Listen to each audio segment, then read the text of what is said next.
¿Qué tal, mis queridos amigos? ¿Cómo estáis? Espero que vaya muy bien por ahí.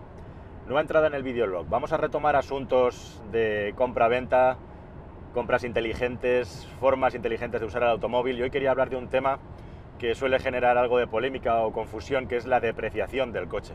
Básicamente en esta entrada lo que pretendo es repasar todos aquellos aspectos que más o menos afectan a la depreciación del vehículo. Como vais a ver, algunas de estas cuestiones podemos controlarlas nosotros y otras son cuestiones a las que nos tenemos que adaptar en función de la época y del lugar en el que vivamos.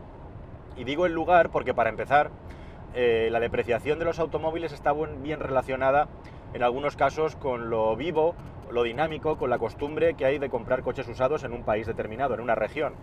En España tradicionalmente hemos sido, como con la vivienda, muy de comprar vivienda nueva, muy de tener propiedad, y eso ha hecho que el vehículo usado haya estado despreciado, desdeñado durante muchos años. Era una cosa como de pobres, nadie quería comprar un coche de segunda mano, pero las cosas han cambiado muchísimo.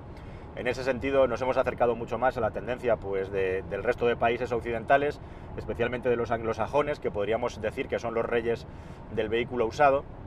Y en tanto hay más movimiento en el mercado de coches usados, más oferta y también más demanda, pero sobre todo cantidad de coches, pues más se abaratan los coches, ¿no? Con lo cual más se deprecian los coches nuevos.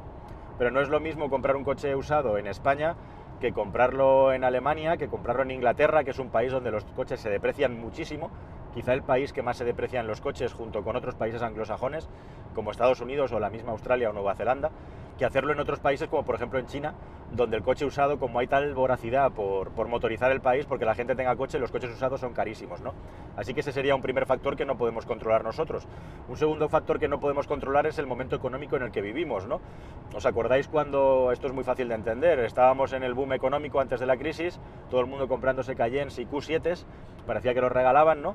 Llega el crack económico y de repente te empiezas a encontrar Cayennes y Q7s en el mercado de segunda mano por 15.000, por 12.000, y hoy en día ya los puedes encontrar hasta por 7 y por 8.000 euros. Son coches que han perdido muchísimo valor, entre otras cosas por la edad que han llegado a asumir esos coches, ¿no? Ahora os voy a hablar del tema de la edad, que es muy importante, pero en definitiva el factor económico también influye mucho a la hora de comprar y vender coches. Sobre esto voy a entrar un poquito más en detalle a continuación.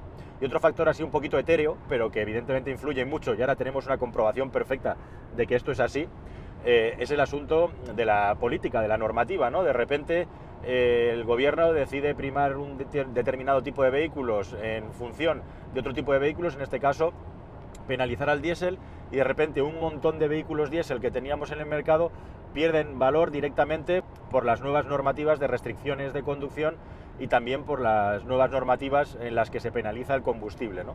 Aunque sobre esto habría mucho que hablar. Así que, como veis, hay una serie de factores que son el momento económico, el momento político y la región en la que vives que influyen, efectivamente. Así como también el precio del petróleo, ¿no? En un contexto en el que el precio del petróleo se había disparado, había subido muchísimo en los años del gran crecimiento económico, pues mucha gente tiró hacia el diésel porque era el combustible más económico que había en ese momento y además con el que podías ahorrar más.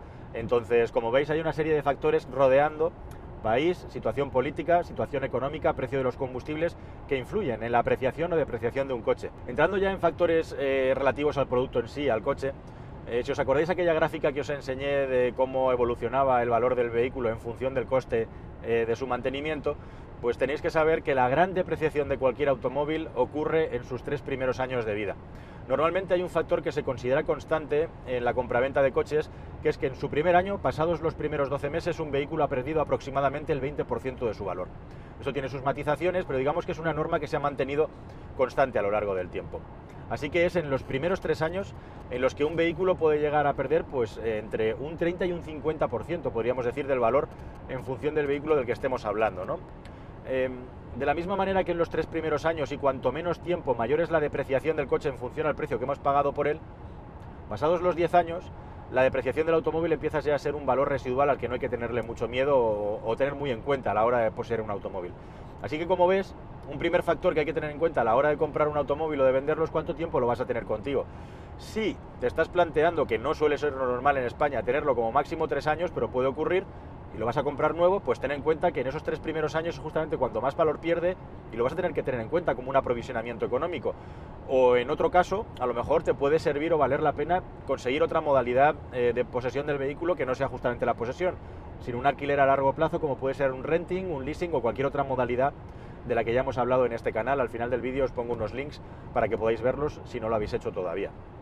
Y por caso contrario, si tu intención es tener el coche muchos años, pues merece la pena, lógicamente, mantenerlo el máximo de tiempo posible, entre comillas, teniendo en cuenta que pasados los 10 años la depreciación deja de ser, como digo, un factor importante. Entre medias, pues es a donde está, digamos, el juego en el que entran en juego, valga la redundancia, otros factores a tener en cuenta.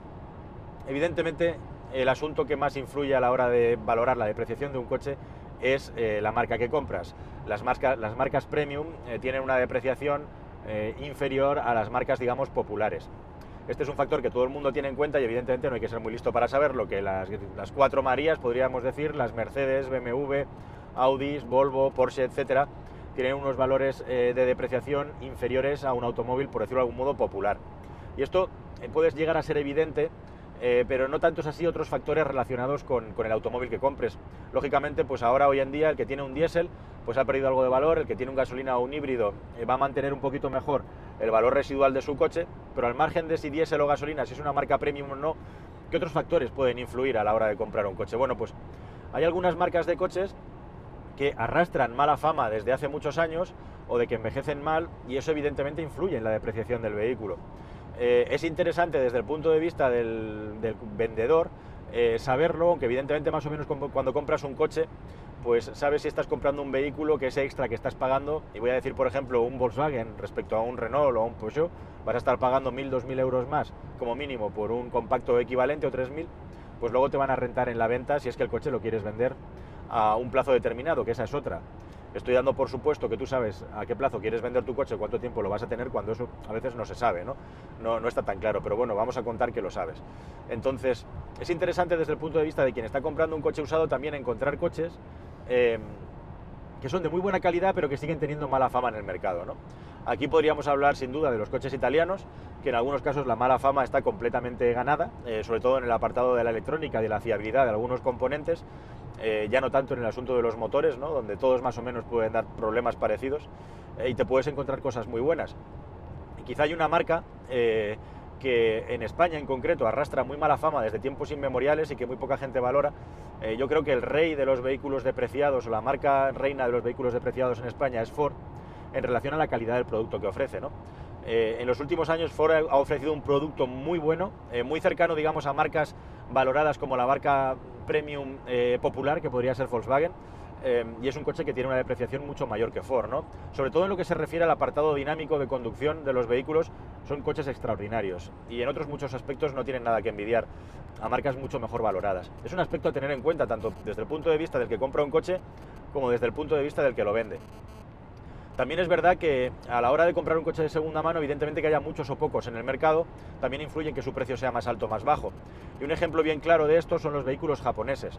Son coches que, si investigas un poco, sabes que tienen buena fama de ser vehículos bien construidos y diseñados de una manera que dan pocos problemas mecánicos, en teoría, porque la norma no existe generalizada, pero los vehículos japoneses en principio tienen una fiabilidad algo superior, han tenido una fiabilidad algo superior a los vehículos europeos o americanos, y por el hecho de que justamente tienen esta fama bien ganada, y también que no son vehículos muy, digamos, cuantiosos en cuanto a oferta que hay en el mercado, pues suelen tener unos precios más altos, ¿no? Así que ahí, como veis, hay una serie de condicionantes a la hora de elegir la marca que son importantes para hacer un buen movimiento, tanto a la hora de comprarlo como a la hora de venderlo. Evidentemente aquí hay dos detallitos más que también son importantes respecto a la depreciación del coche. Uno, cuantas más modificaciones le hagas a tu coche, cuantos más cambios le hagas, el más aparente y tradicional, poner otras llantas, menos valor va a tener el coche, aunque sean unas llantas mejores. Cuantas más transformaciones hagas en el interior y en el exterior del coche, menos fiabilidad le vas a dar a un comprador del vehículo, y viceversa. Cuanto más mantengas el vehículo en estado original, más fácil va a poder ser vender tu vehículo y más va a estar valorado en el mercado de segunda mano. Si has hecho alguna transformación, alguna mejora en el coche, yo desde luego, si lo quieres vender, recomiendo que lo dejes como estaba original. Y con eso tu coche va a ser más apetecible para más personas. Siempre y cuando, claro, no ocurra que tu coche tiene una serie de transformaciones muy específicas que van para un público muy específico y lo vas a colocar en ese mercado, ¿no? Porque por los motivos que seas no quieres enredarte a cambiar todas las cosas que tienes que cambiar para ponerle lo que tenía. Y otro factor muy importante que pocas veces tenemos en cuenta, 2 factores más os voy a dar. Uno de ellos es el equipamiento, muy importante. Ocurre muchas veces, y en España especialmente, que no se valora el dinero que te gastas en el equipamiento. Tú te puedes gastar 12, 20.000, 50.000 euros en extras en tu coche y luego te encuentras la sorpresa en el mercado de segunda mano de que no te los quieren valorar o pagar. Así que ten muy en cuenta a la hora de comprar un vehículo nuevo cuáles son los extras que quieres ponerle al coche y cuánto dinero te vas a gastar si es que valoras la depreciación, porque puede que la depreciación para ti no sea un problema o un factor. Sobre esto hablaré al final de la entrada. Así que hay que tener muy en cuenta que un gasto muy importante en equipamiento, especialmente en elementos de equipamiento, digamos, de confort, podríamos decir, como puede ser un techo como el que llevo aquí, quizá no sean tan valorados. Claro, eso depende mucho de lo que esté buscando la persona que compra el coche. Pero hay muchos elementos de confort que cuestan mucho dinero y que luego es difícil de valorizar a la hora de vender el vehículo. Mientras que, lógicamente, el que quiere comprar el coche lo que lo quiere es todo al precio del modelo estándar.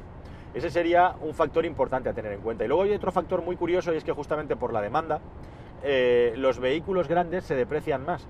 Cuanto más grande es el coche, más valor pierde en el mercado de segunda mano y viceversa. Cuanto más pequeño, cuanto más compacto, más resiste el paso del tiempo a la hora de perder valor. Evidentemente también proporcionalmente pierden más valor los vehículos que son más costosos y viceversa. Pero si estás buscando un coche usado, quizá si el tema del tamaño no es tan importante para ti, irte a una gama superior, a un salto en la gama de una marca de automóviles en concreto, te puede suponer acceder a un vehículo mejor a un coste un poquito menos inferior en relación al producto que te llevas. Ten en cuenta eso tanto a la hora de comprar el coche como a la hora de venderlo.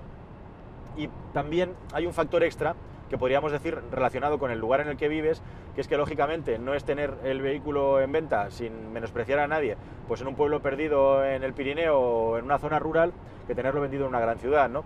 Aunque esto, evidentemente, hoy con internet y con las páginas de compra-venta de vehículos, pues ha cambiado mucho. Claro, si tienes un vehículo interesante o apetecible, pues que estés en una de las 4 esquinas del país o en un lugar poco poblado, en cualquier lugar poco poblado, sea en el centro o sur, en cualquiera de los puntos cardinales, pues no vas a tener tanto problema como si tienes un vehículo popular para venderlo. Eso evidentemente con internet se puede solucionar también.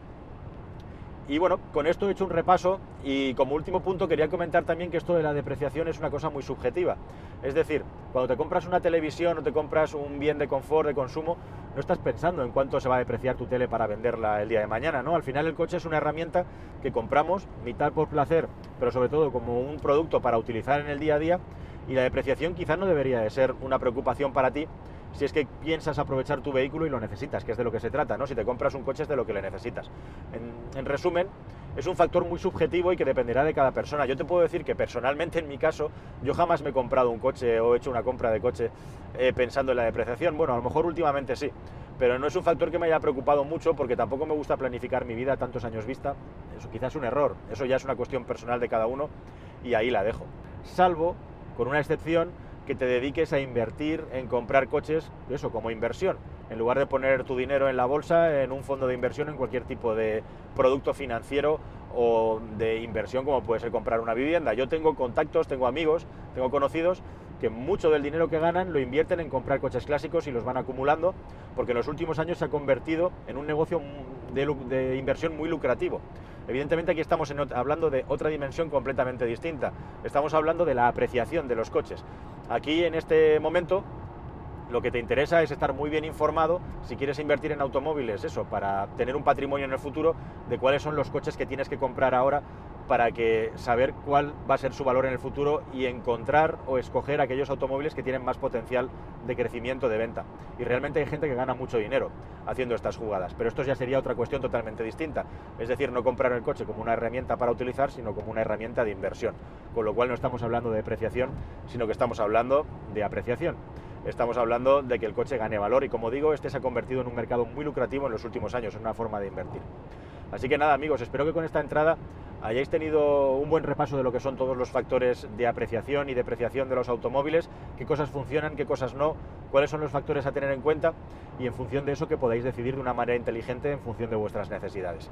Nada más, espero poder seguir contándoos cosas interesantes en el futuro, espero que os haya parecido una entrada completa y nos vemos en la siguiente, ¿de acuerdo? Venga, muchas gracias, hasta luego.